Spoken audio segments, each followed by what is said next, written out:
Welcome student, Rastogi online coaching classes में आपका स्वागत है। आज क्लास 12 के भौतिक विज्ञान चैप्टर 1 का यह 9वां भाग है। यदि इसके पिछले भाग आप नहीं देखे हैं तो प्लेलिस्ट में ऑल वीडियो है, वहां से जाकर के उस वीडियो को देख सकते हैं। तो आज का जो पढ़ाई है यह बहुत ही महत्वपूर्ण पढ़ाई है, जो हर साल के ये पेपर में पूछा जाता है। तो एक एक लाइन अच्छे से समझिए, जहाँ भी दिक्कत हो वहाँ तुरंत कमेंट कीजिए। तो वैद्युत द्विध्रुव के कारण वैद्युत क्षेत्र के तीव्रता के बारे में आज अध्ययन करेंगे। तो वैद्युत द्विध्रुव के कारण वैद्युत क्षेत्र के तीव्रता कितने नियमों से निकाला जाता है, तो याद रखिएगा, वैद्युत द्विध्रुव के कारण वैद्युत क्षेत्र के जो तीव्रता की गणना करेंगे वह 2 विधि होता है। तो यहाँ पे अपने कॉपी में लिख सकते हैं कि वैद्युत द्विध्रुव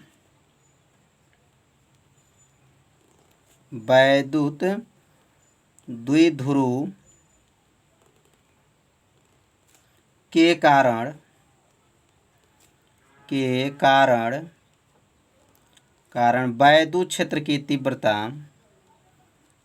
वैद्युत क्षेत्र की तीव्रता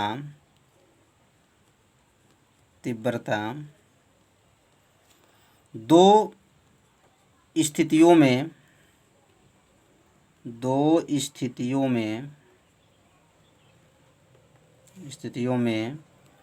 निकाला जाता है। कितने स्थितियों में? 2 स्थितियों में निकाला जाता है।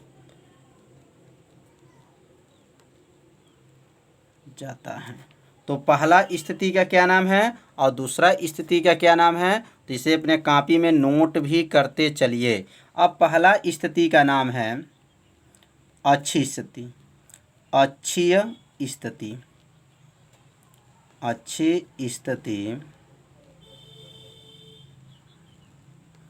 या उसका दूसरा नाम भी याद रखेंगे, या अनुदैर्ध्य स्थिति। यह 2 नियम है। ये दोनों नियम में से एक नियम हमेशा पेपर में पूछा जाता है। तो अब यहाँ अक्षीय स्थिति या अनुदैर्ध्य स्थिति है, और दूसरा नियम का नाम होगा निरअक्षीय। यह अक्षीय है तो ये क्या हो जाएगा? निरअक्षीय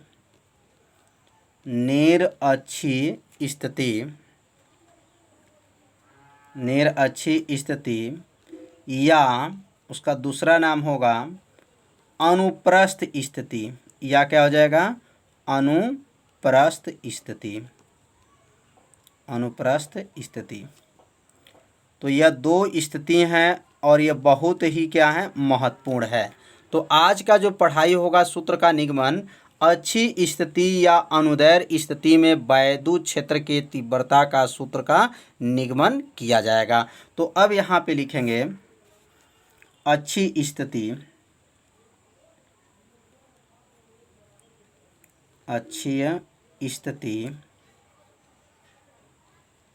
या अनुदैर्ध्य स्थिति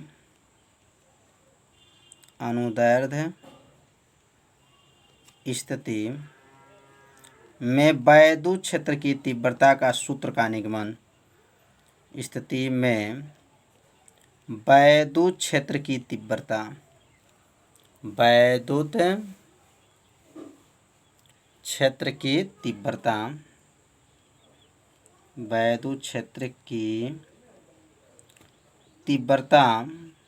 का सूत्र का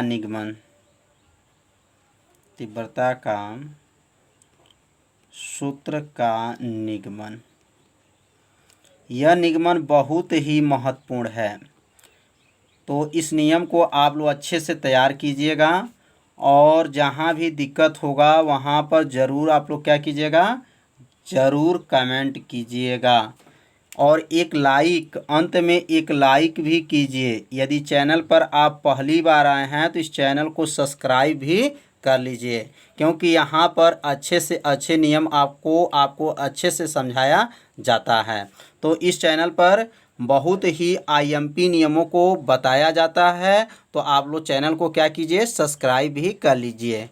अब यहाँ अच्छी स्थिति और अनुदैर्घ्य स्थिति में जब वैद्युत क्षेत्र के तीव्रता का सूत्र का निगमन करेंगे तो यहाँ सबसे पहले जो है यहाँ पे माना जाएगा, और माना को ध्यान से देंगे, इसमें ज़्यादा मानने की ज़रूरत नहीं है, बस एक लाइन या दो लाइन माना लिख लेंगे और जो भी लिखेंगे वह महत्वपूर्ण बातें लिखिए, क्योंकि किताब में जो दिया गया है बहुत ज़्यादा माना में लिखा गया है, उतना किताब में लिखने जो दिया गया उतना लिखने की ज़रूरत नहीं है। आपको एक नोट्स बनाना है, अच्छे से नोट्स बनाना है, तो इसलिए यहाँ पे लिखेंगे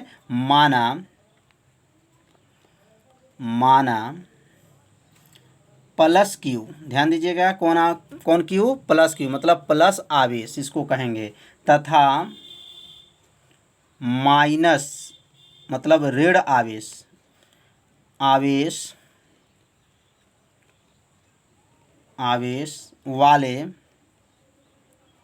वाले वैद्युत द्विध्रुव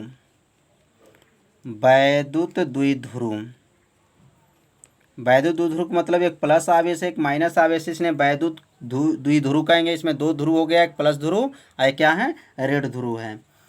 वैद्युत द्विध्रुव से अच्छी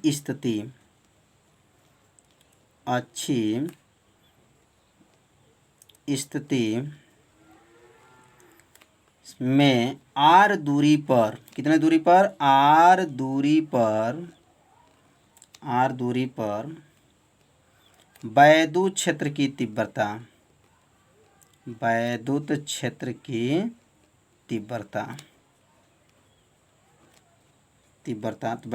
तीव्रता किससे प्रदर्शित करते हैं? तो E से प्रदर्शित करते हैं। तो वैद्युत क्षेत्र की तीव्रता क्या है? E है। तो अब यहाँ पे जो है, अब जो माना गया है, अब इसके बारे में जो हम समझेंगे कि यहाँ पर एक स्थिति बनाएंगे और यहाँ पर जो है द्विध्रुव रहेगा, वैद्युत द्विध्रुव, और यहाँ r दूरी पर उत्पन्न जो है वैद्युत क्षेत्र की क्या है? तीव्रता है। तो यहाँ से लेकर के यहाँ तक जो है यह माइनस क्यू आवेश यहाँ पर है, और यहाँ पे जो है प्लस क्यू आवेश है, और यहाँ से यहाँ तक के टोटल दूरी कितनी होती है? तो 2l होता है। आप लोग पढ़े होंगे वैद्युत द्विध्रुव आघूर्ण में।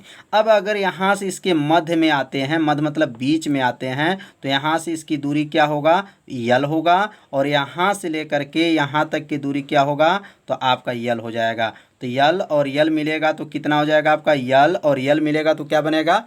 2l हो जाएगा। तो यह तो 2l और ऊपर भी क्या है? 2l है। अब इसके मध्य बिंदु से ध्यान देंगे, इसके मध्य बिंदु से r दूरी पर, कितने दूरी पर? r दूरी पर। अब r दूरी पर यहाँ से लेकर के यहाँ पर उत्पन्न जो है वैद्युत क्षेत्र की तीव्रता है, बिंदु क्या है? C है। तो यहाँ से यहाँ तक के दूरी माने इसके मध्य बिंदु जो है O है, और यहाँ पे मान सकते हैं B और यहाँ मान सकते हैं A। तो यहाँ से लेकर के O से C तक के बीच की दूरी क्या मान लिया गया है? R। कितना माना गया है? R दूरी पर उत्पन्न जो है वैद्युत क्षेत्र की तीव्रता क्या है? E है। तो यह जो चित्र में है, इस चित्र में ध्यान देंगे, एक बार माइनस क्यू से C तक के बीच की दूरी निकालेंगे, एक बार प्लस क्यू से C तक के बीच की दूरी निकालेंगे। तो अगर यहाँ पर माइनस क्यू से लेके चलेंगे तो माइनस क्यू के बिंदु क्या है? यहाँ पर है B है और यह C है। तो BC कितने के बराबर होगा? तो BC याद रखेंगे कितने के बराबर होगा, क्योंकि यहाँ से यहाँ तक की दूरी जो देख रहे हैं, यहाँ से यहाँ तक जो दूरी है, यहाँ से क्या है? l है, और यहाँ से और यहाँ तक की दूरी क्या है? r है। तो हमको BC के पास पहुँचना है। तो BC के पास जाएंगे तो हमारा पहले क्या लिखेंगे? यहाँ पर l प्लस, मतलब यहाँ से हमारा l हो गया, और यहाँ से यहाँ तक के दूरी क्या होगा? r होगा। तो l प्लस क्या हो जाएगा? r, या BC बराबर लिख सकते हैं r प्लस l भी लिखा जा सकता है। l प्लस r भी या r प्लस l लिखा जा सकता है। तो ये किसका मान निकालिए? तो BC के बीच की दूरी निकल गया। तो ये ध्यान दीजिए, ये बीच की जो दूरी है निकालना है, इसको कैसे निकाला गया। अब हमारा जो है AC निकालना है। तो AC निकालने से लिए पहले ध्यान देंगे, यहाँ से लेकर के यह हमारा क्या है? l है। तो OC में क्या क्या है? तो OC में देखेंगे क्या क्या है? OA है, क्या है? OA है, प्लस है, AC है। तो ध्यान दीजिए यहाँ पर क्या हो गया? बराबर। ओ ए प्लस ए सी कितने के बराबर होगा? तो ओ सी के बराबर होगा। चित्र में ध्यान देंगे तो समझ में आ जाएगा। एक बार और ध्यान दीजिए, ओ ए प्लस ए सी कितने के बराबर होगा? तो ओ सी के बराबर होगा। अब यहाँ पे ओ ए का मान क्या है? तो ओ ए का मान यल है, तो यहाँ यल लिख देंगे, प्लस ए सी लिख देंगे, बराबर। अब ओ सी का मान क्या है? तो आर है।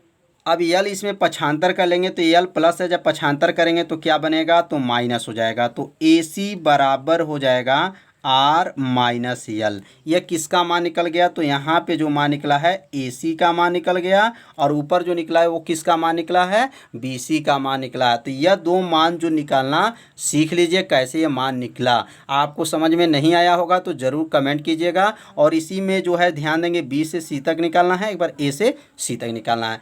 अब जो है एक बार माइनस क्यू आवेश से सी बिंदु पर वैद्युत क्षेत्र की तीव्रता, और एक बार प्लस क्यू से सी बिंदु पर उत्पन्न वैद्युत क्षेत्र की तीव्रता की गणना करेंगे, और उसके बाद से तब आगे बढ़ेंगे। अब यहाँ पे लिखेंगे प्लस क्यू आवेश, प्लस क्यू आवेश के कारण। कौन से आवेश के कारण?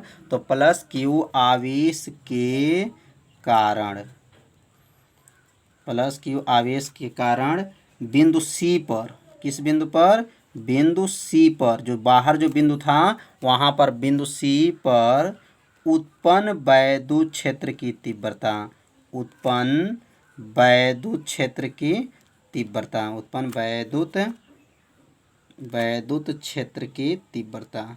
तो वैद्युत क्षेत्र की तीव्रता का सूत्र जो है आपको बताया जा चुका है। यदि उस वीडियो को नहीं देखे हैं तो प्लेलिस्ट में वो वीडियो है।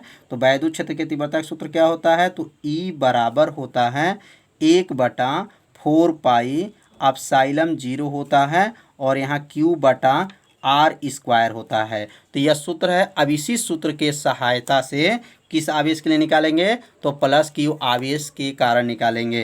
तो यह तो समझिए फार्मूला है, इसी फार्मूला में मान को भरना है। ध्यान दीजिएगा। तो ये वैद्युत क्षेत्र की तीव्रता है, तो यह प्लस क्यू आवेश है, तो उसको वैद्युत क्षेत्र की तीव्रता हमने क्या मान लेंगे? E1 मान लेंगे, बराबर हो जाएगा। अब 1/4 एप्सिलॉन 0 हो जाएगा, और ये प्लस क्यू है तो यहाँ प्लस क्यू रहेगा, और आर मतलब दूरी। तो प्लस आवेश से आप जो दूरी है सी बिंदु तक, वह दूरी का क्या नाम है? तो एक बार चित्र में और देख लीजिए। यह जो प्लस क्यू आवेश है और यहाँ सी तक के बीच की दूरी देखेंगे तो इस दूरी का नाम ए सी है। क्या नाम है? ए सी है। अब यहाँ पे लिख देंगे ए सी का वर्ग। क्या लिखेंगे? ए सी का वर्ग हो जाएगा।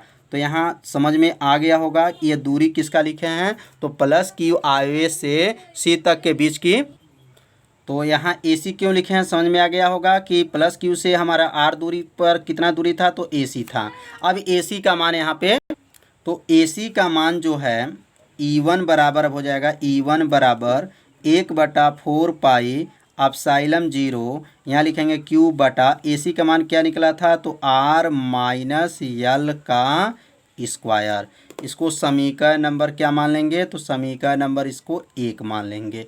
तो यह किसका मान भरे हैं? तो ए सी का मान जो निकाला गया था शुरुआत में, तो ए सी का मान यहाँ पे रख देंगे।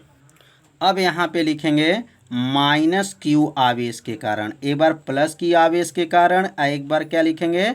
माइनस क्यू आवेश के कारण, बिंदु सी पर, बिंदु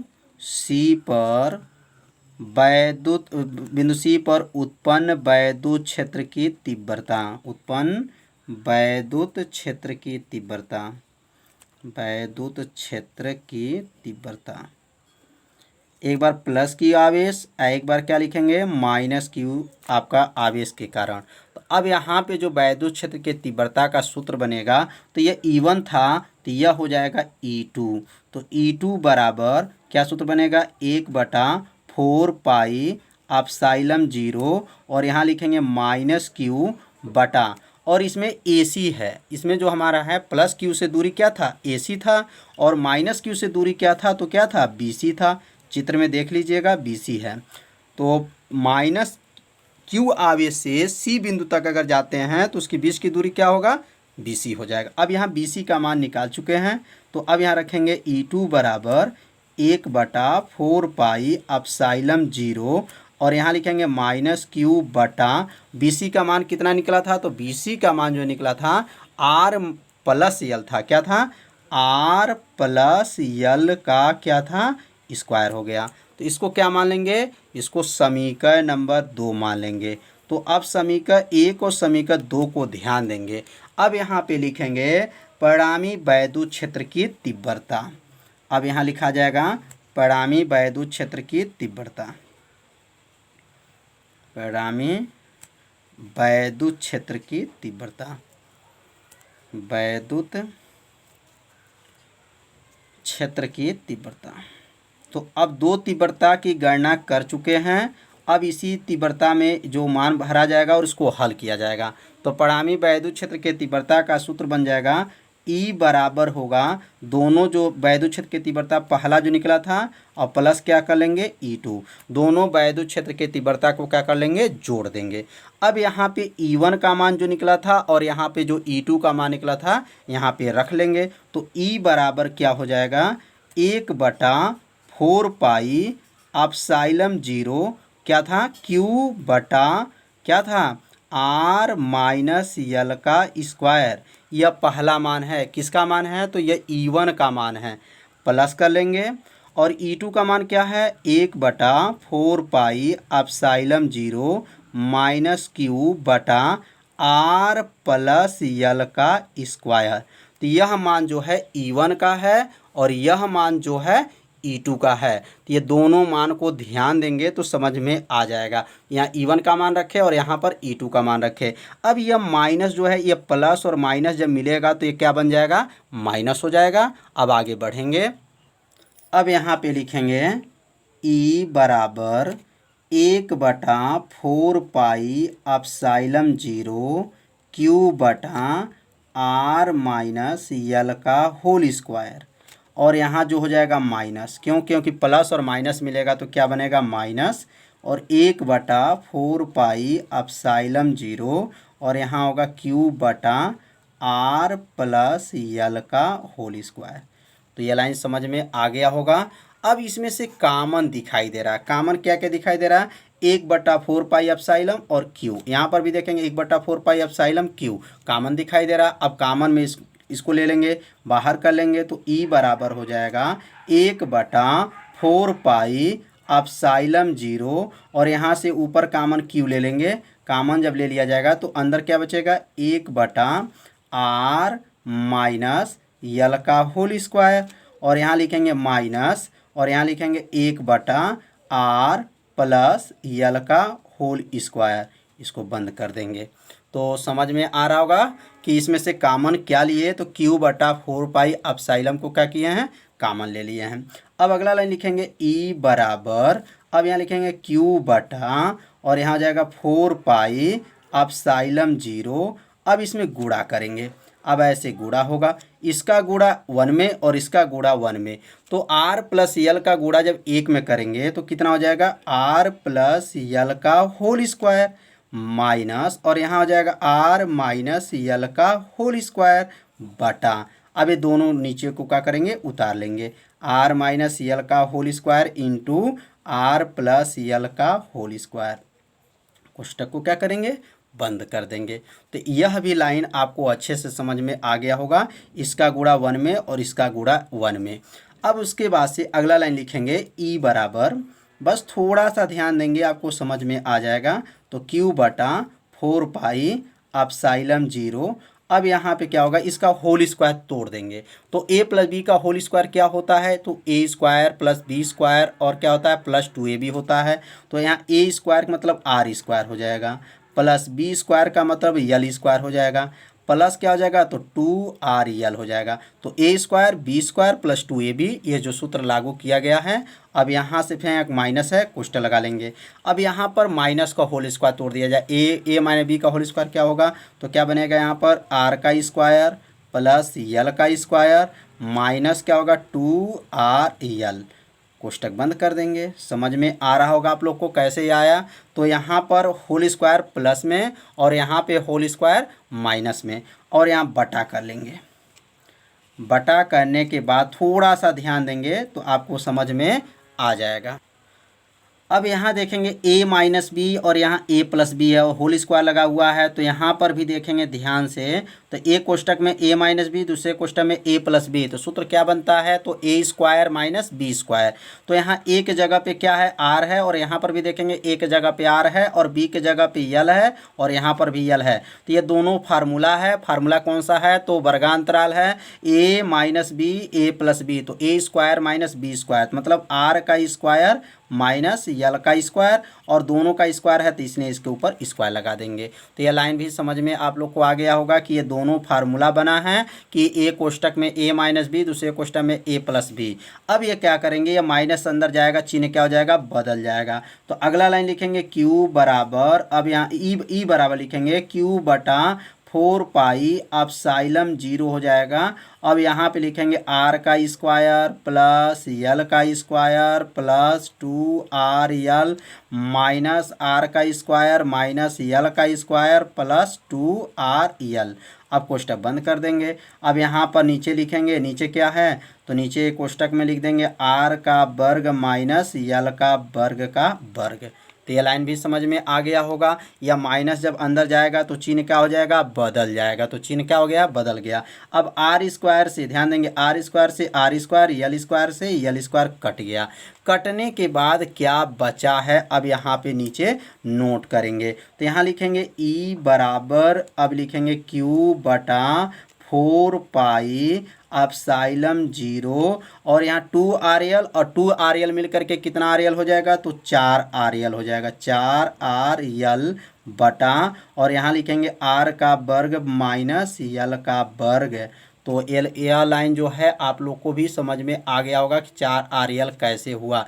2rl और 2rl मिलेगा तो कितना हुआ, 4rl हो जाएगा। अब यहाँ लिखेंगे ई बराबर हो जाएगा। अब यहाँ पे जो है थोड़ा सा ध्यान देंगे तो समझ में आ जाएगा। अब यहाँ 1 बटा 4 पाई एप्सिलॉन 0, क्योंकि यहाँ 1 छिपा हुआ है, और यहाँ 4 को कैसे लिखेंगे, 2 गुणे, ध्यान दीजिएगा, 2 गुणे क्यू गुणे 2l। अब यहाँ पर क्यों ऐसा लिखा गया है अभी आप लोग को समझ में आ जाएगा। यहाँ देखिए होल स्क्वायर जो है, यहाँ होल स्क्वायर छूट गया है, होल स्क्वायर, और यहाँ पर होल स्क्वायर। अब ये 2 में 2 का गुणा करेंगे, 2 दूना क्या होगा, 4 हो जाएगा, और 4 हो गया। क्यू है तो क्यू भी है, और यल है तो यल है, आर। तो मतलब यहाँ ध्यान देंगे, यहाँ पे जो लिखा गया है और यहाँ पर इंटू क्या लिख सकते हैं, आर। तो अब ये देखेंगे पूरे अंश का मान और यहाँ पूरे अंश का मान क्या आपस में बराबर हैं, तो यहाँ देखेंगे आपस में क्या है, बराबर हैं। कैसे, q गुणे 2l है तो 2 दूना क्या हुआ, 4, तो 4 हो गया, q तो q हो गया, यहाँ पर यल तो यल है, और r।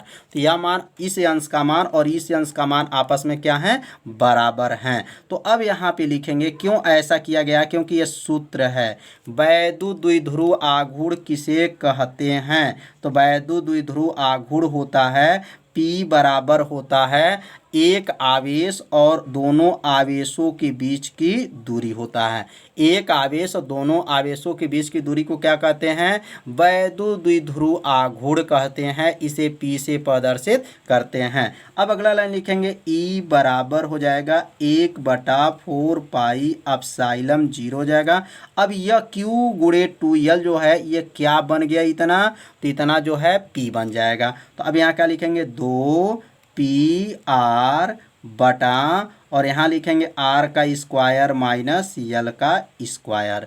अब यहाँ पे लिखेंगे कि r के तुलना में, ध्यान दीजिएगा, अब चित्र में अभी देख समझेंगे, और यहाँ पर लिख दिया जाएगा कि r की तुलना में क्या लिखेंगे, यल का मान बहुत कम है। r के तुलना में यल का मान जो है बहुत कम है, बहुत क्या लिखेंगे, कम है।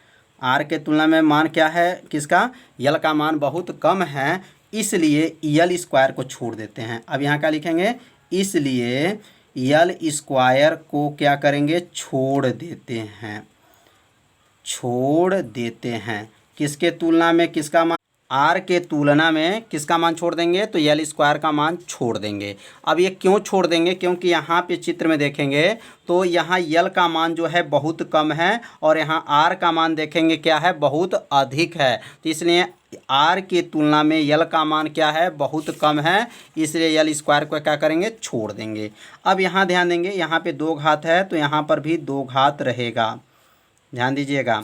अब यहाँ पे किसको छोड़ देंगे, तो यल स्क्वायर को क्या कर देंगे, छोड़ देंगे। जब यल स्क्वायर को छोड़ देंगे तो क्या बचेगा, तो ई बराबर, अब यहाँ नीचे नोट कर लेंगे, ई बराबर 1/4 पाई एप्सिलॉन 0 और यहाँ लिखेंगे 2 pr बटा, और इसमें यल स्क्वायर को जब छोड़ देंगे तो क्या बचेगा, आर का स्क्वायर के ऊपर जो है 2 घात, यह 2 घात जो है इसके ऊपर आ जाएगा। तो 2 दूना कितना हो जाएगा, 4 घात हो जाएगा। तो अगला लाइन लिखेंगे अब, तो अब यहाँ लिखेंगे ई बराबर हो जाएगा 1/4 पाई एप्सिलॉन 0 और यहाँ पे क्या है, पी आर है। अब बटा यहाँ क्या हो जाएगा, आर के ऊपर कितना घात हो गया, 4 घात हो गया। अब यहाँ पर 1 आर ऊपर है और नीचे कितना है, 4 आर है, मतलब आर के ऊपर 4 घात है। अब अगला लाइन लिखेंगे ई बराबर हो जाएगा 1/4 पाई एप्सिलॉन 0 और यहाँ लिखेंगे पी आर बटा पी, यहाँ पर जो आर के ऊपर कितना घात है, तो 4 घात है, तो यहाँ पे लिख सकते हैं 1 आर गुणे आर के ऊपर कितना घात, 3 घात। तो 3 घात और 1 घात मिलकर के कितना घात हो जाएगा, तो 4 घात होगा। अब यहाँ पे क्या करेंगे, इस आर से यह अंश का और यह हर का जो आर है कट जाएगा। कटने के बाद क्या बचेगा, तो बचेगा ई बराबर 1/4 पाई एप्सिलॉन 0 और ऊपर बचेगा पी और नीचे बचेगा आर का क्यू। यही जो है अच्छी स्थिति में वैद्युत क्षेत्र का किसका सूत्र है, तीव्रता का सूत्र है। तो समझ में आ गया होगा कि अच्छी स्थिति में वैद्युत क्षेत्र के तीव्रता का सूत्र का निगमन। तो अपने कॉपी में इस निगमन को नोट कर लीजिए। तो आज का पढ़ाई इतना ही रहेगा और कल के वीडियो में अच्छी स्थिति से वैद्युत क्षेत्र के तीव्रता का सूत्र का निगमन किया जाएगा। तो कल शाम को 6 बजे मिलेंगे, तब तक के लिए नमस्कार।